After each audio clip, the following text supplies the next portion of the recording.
Hey everyone, welcome back to our channel Guide Hub. In today's video, I will show you how to update the CapCut app on your phone. Updating is important because it gives you access to the latest features, new effects, and also fixes any bugs you might be facing. So let's get started. First, open the Google Play Store or Apple App Store on your phone.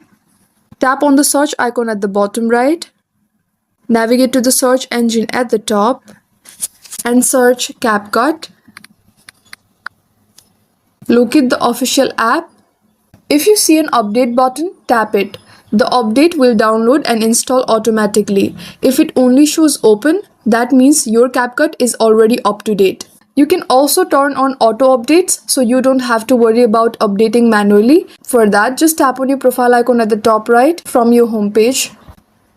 Scroll down and go to settings. And here choose network preferences. And go to auto update apps to enable automatic updates. And that's it.